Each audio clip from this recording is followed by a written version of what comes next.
Mimesis, por Omar Cuellar.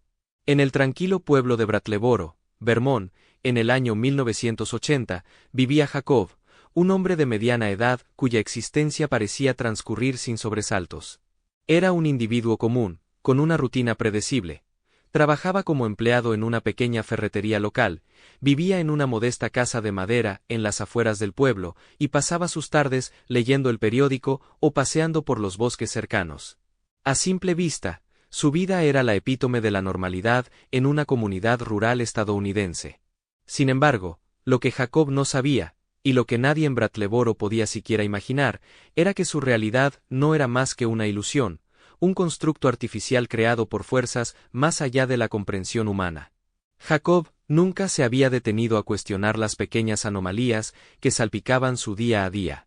Por ejemplo, a veces encontraba herramientas en la ferretería que no recordaba haber visto antes, objetos con formas extrañas y funciones imposibles de descifrar. En otras ocasiones, mientras caminaba por el bosque, percibía sombras que se movían de manera antinatural entre los árboles, como si el viento las moldeara en figuras que no correspondían a nada terrenal. Sin embargo, él simplemente atribuía estas rarezas a la fatiga o a la imaginación, encogiéndose de hombros y siguiendo adelante con su vida sin mayor reflexión. Lo que Jacob ignoraba era que su cerebro ya no residía en su cuerpo. En algún momento indeterminado, los Migo, entidades de inteligencia superior provenientes de los confines del cosmos, habían secuestrado su cerebro. Estos seres, conocidos por su apariencia insectoide y su tecnología incomprensible, habían extraído su cerebro con una precisión quirúrgica que desafiaba las leyes de la biología humana. Su cuerpo físico, si es que aún existía, había sido descartado o preservado en algún lugar desconocido, mientras que su mente había sido trasladada a un lugar mucho más lejano, el planeta Yugot. Yugot, un mundo oscuro y helado situado en los bordes del sistema solar, era el hogar de los Migo y el centro de sus experimentos cósmicos. Allí, en una cámara de contención hecha de un material translúcido y pulsante, el cerebro de Jacob flotaba en un líquido viscoso que lo mantenía vivo y funcional. Los Migo habían desarrollado una tecnología avanzada que les permitía conectar los cerebros extraídos a simulaciones complejas, réplicas perfectas de los entornos originales de sus víctimas. En el caso de Jacob, su simulación era una versión de Brattleboro, Vermont, en 1980, diseñada para replicar cada detalle de su vida anterior. El propósito de los Migo era claro: estudiar el comportamiento y el pensamiento de otras especies del universo. Al colocar los cerebros en simulaciones de sus hábitats naturales, podían observar cómo reaccionaban ante estímulos específicos, cómo resolvían problemas y cómo procesaban la realidad. Para Jacob, los Migo habían introducido deliberadamente elementos ilógicos en su simulación, pequeñas grietas en la lógica del mundo que deberían haberlo alertado de que algo estaba mal. Sin embargo, para su sorpresa, Jacob no mostraba ninguna señal de sospecha o curiosidad ante estas anomalías. En la ferretería, por ejemplo, los Migo habían hecho aparecer un martillo con un mango que se retorcía como una serpiente viva. Jacob lo había tomado, lo había usado para clavar un clavo, y luego lo había devuelto al estante sin siquiera fruncir el ceño. En el bosque, las sombras que danzaban entre los árboles a veces emitían sonidos guturales, como susurros en un idioma imposible, pero Jacob simplemente ajustaba su bufanda y continuaba su paseo. Los Migo, desde su observatorio en Yugot, registraban cada una de estas reacciones con una mezcla de fascinación y desconcierto. La simulación de Jacob no era única. En Yugot, miles de cerebros de diferentes especies flotaban en cámaras similares, cada uno inmerso en su propio mundo artificial. Los Migo habían perfeccionado esta técnica durante eones, utilizando los datos recolectados para avanzar en su comprensión del universo, y tal vez, para fines más oscuros que ningún ser humano podría imaginar. Sin embargo, el caso de Jacob comenzaba a destacar entre los demás, no por su complejidad, sino por su absoluta pasividad. Pasaron semanas, meses, quizás años, el tiempo en la simulación no tenía un correlato exacto con el tiempo real, y Jacob seguía sin mostrar signos de cuestionamiento. Los Migo intensificaron las pruebas. Una mañana, el cielo sobre Brattleboro amaneció con dos soles, uno rojo y otro azul, brillando en perfecta sincronía. Jacob salió de su casa, Miró hacia arriba, y simplemente comentó para sí mismo que el clima estaba extraño ese día antes de dirigirse al trabajo. En otra ocasión, un cliente en la ferretería le habló en un idioma compuesto por chasquidos y zumbidos, y Jacob respondió con un cortés, claro, aquí tiene, mientras le entregaba un saco de clavos. Los Migo comenzaron a debatir entre ellos, si es que sus intercambios telepáticos podían considerarse un debate. Algunos argumentaban que la mente de Jacob era defectuosa, incapaz de percibir las inconsistencias debido a algún fallo inherente en su estructura neuronal. Otros sugerían que su falta de reacción era una forma de resistencia pasiva, aunque no podían probarlo. Lo que estaba claro era que Jacob no cumplía con el perfil de un sujeto útil para sus experimentos. Su apatía ante lo ilógico lo convertía en un enigma, pero también en una pérdida de tiempo. Mientras tanto, en la simulación, Jacob continuaba su vida monótona. Cada día era una repetición de los anteriores, con las anomalías de los Migo como único elemento disruptivo. Sin embargo, lo que los Migo no podían ver, lo que su tecnología no podía detectar, era el trasfondo de la mente de Jacob.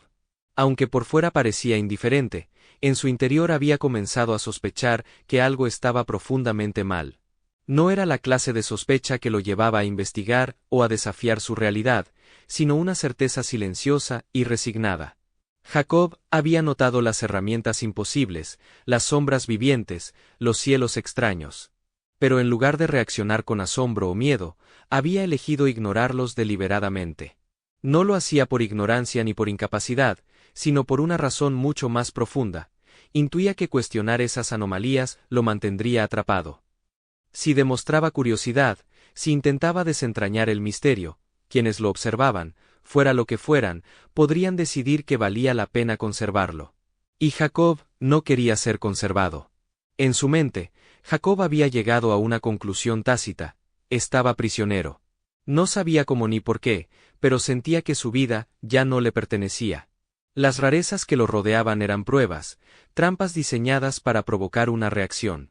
Y si reaccionaba, si mostraba interés, estaría jugando el juego de sus captores. Así que optó por la estrategia opuesta: fingir que nada estaba mal, actuar como si todo fuera normal, incluso cuando lo imposible se desplegaba ante sus ojos. Los Migo, ajenos a esta motivación, interpretaron su comportamiento como una falla. Para ellos, un sujeto que no respondía a los estímulos era inútil. Después de un largo periodo de observación, tomaron una decisión: el cerebro de Jacob sería destruido. No había nada más que aprender de él, ningún dato valioso que extraer. En Yugot, las máquinas que mantenían su simulación comenzaron a apagarse, y el líquido que rodeaba su cerebro empezó a drenarse lentamente. En la simulación, Jacob estaba sentado en el porche de su casa, mirando un atardecer que se desvanecía en tonos imposibles de púrpura y negro. De repente, el mundo a su alrededor comenzó a desmoronarse. Los árboles se disolvieron en polvo, la casa se derrumbó como si estuviera hecha de cenizas, y el cielo se fracturó en pedazos como un espejo roto. Jacob no se movió. Simplemente cerró los ojos y esperó, con una leve sonrisa en los labios. En Yugot, los Migo observaron cómo el cerebro de Jacob dejaba de emitir señales. El órgano, ahora seco y sin vida, fue retirado de la cámara y descartado en un depósito de desechos biológicos. Para ellos, el experimento había terminado, y Jacob no era más que otro fracaso en su larga lista de sujetos. No había nada en sus registros que indicara que habían sido manipulados, que su decisión de destruirlo había sido exactamente lo que él quería. Lo que los Migo no comprendieron, lo que su intelecto cósmico no pudo captar, fue la astucia silenciosa de Jacob. Él había entendido, en algún nivel instintivo, que la única forma de escapar de su prisión mental era hacer que sus captores la destruyeran. Cuestionar las anomalías habría prolongado su tormento, habría dado a los Migo una razón para mantenerlo vivo y seguir experimentando.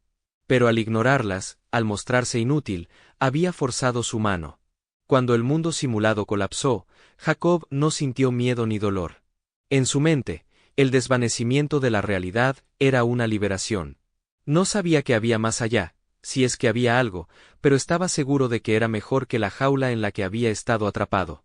Su última sensación, antes de que todo se apagara, fue una de triunfo. Había ganado, no por fuerza ni por inteligencia, sino por una paciencia calculada y una voluntad de dejar ir. En Yugot, los Migo continuaron con sus experimentos, ajenos a la victoria de Jacob. Para ellos, él era solo un cerebro más, un punto de datos descartado. Nunca sospecharon que, en su aparente pasividad, Jacob había encontrado una forma de desafiarlos. Su historia, aunque desconocida para el universo, era un testimonio de la resistencia humana, incluso frente a lo incomprensible. Mientras tanto, en Brattleboro, Vermont, el tiempo seguía su curso. La ferretería continuó funcionando, los bosques susurraban con el viento, y la vida de los habitantes del pueblo permaneció intacta. Nadie notó la ausencia de Jacob, porque, en la realidad verdadera, él había desaparecido mucho antes.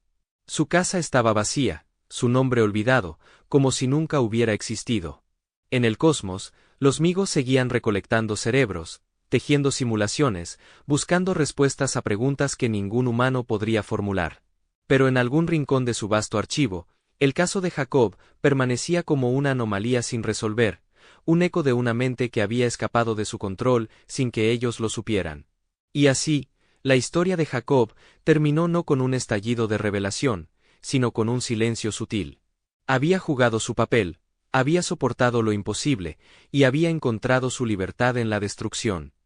En un universo lleno de horrores cósmicos, su pequeño acto de desafío era un recordatorio de que incluso los prisioneros podían elegir su destino, aunque fuera a través de la nada. El 2 de abril de 1980, según el calendario de la simulación, marcó el fin de Jacob. Pero en la mente de quien lo concibió, su legado vivía como una paradoja. Un hombre ordinario que, sin saberlo del todo, había burlado a los dioses insectoides de Yugot.